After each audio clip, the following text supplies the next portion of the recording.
See what happens here. We'll go around this tree, through this tree. Can we get itself? Oh, nay. That's not good. Ancora non ci siamo. In attesa della mia videorecensione dedicata al nuovo DJI Air 2S, che dovrebbe arrivare salvo imprevisti nei prossimi giorni, oggi voglio condividere con voi una comparativa ad opera di un mio collega straniero tra il nuovo DJI Air 2S appunto e lo Skydio 2. Due droni, due action droni focalizzati, almeno nelle intenzioni delle loro rispettive case madri, sulla funzione dell'inseguimento autonomo, il Follow Me o Active Track, a cui questa volta DJI ha dato l'altisonante appellativo di Active Track 4.0. Come vedete, nonostante il prezzo dei due droni sia molto simile, di poco inferiore ai 1000 euro, e nonostante sul nuovo DJI Air 2S siano stati posizionati fisicamente più sensori anticollisione, beh, almeno a mio parere persistono sempre gli stessi problemi che DJI si porta dietro dai tempi del primo Mavic Pro 1. I sensori anticollisione che DJI monta sui suoi droni non sono ancora in grado, o almeno non sono ancora così intelligenti da riconoscere dei piccoli ostacoli. Ma nemmeno così piccoli se prendiamo come riferimento questa comparativa. Per piccoli ostacoli intendo dei cavi dell'alta tensione ad esempio, oppure dei rametti come nel video che avete appena visto. Inoltre, quando la luce solare arriva direttamente contro il drone, quando l'illuminazione ambientale è scarsa, beh, i sensori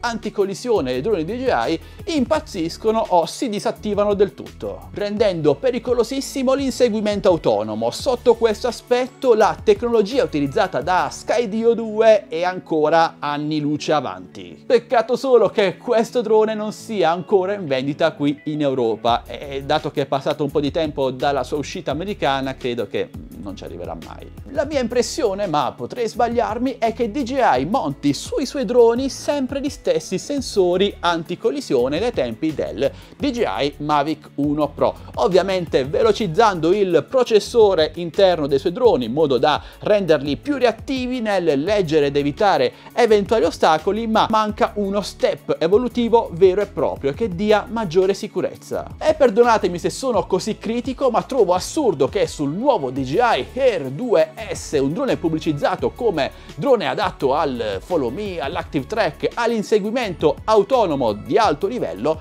manchino dei sensori anticollisione laterali, presenti invece sul DJI Mavic 2 Pro. Quindi il DJI Air 2S è il drone perfetto per farci seguire in modo autonomo? Beh, in realtà no, come avete visto poco fa nelle immagini che vi ho mostrato, ma è anche vero che si tratta del drone più intelligente attualmente venduto in Europa sotto questo aspetto. Se dovete utilizzare il suo Active Track 4.0 per essere seguiti autonomamente senza controllo diretto del drone, mi raccomando, state sempre molto attenti, cercate di evitare voi stessi, di andare sotto degli ostacoli molto sottili e se potete mantenete un occhio puntato verso il drone. E questo è tutto amici, ma ora mi piacerebbe sapere la vostra opinione. Cosa ne pensate? Trovate che il DJI Air 2S sia il perfetto action drone oppure no? Beh, parliamone qui sotto nei commenti. E se questo video almeno un pochino così vi è piaciuto, beh ragazzi, potete supportarmi molto semplicemente lasciandomi un like, un commento, una condivisione, iscrivendovi a questo canale e attivando la campanellina per non perdervi le notifiche dei miei nuovi prossimi video. È tutto completamente gratuito. Ora noi ci salutiamo e ci diamo appuntamento al mio prossimo video, sempre come vogliate, sempre qui su Addicted to Tech. Alla prossima, ciao ragazzi e buon volo!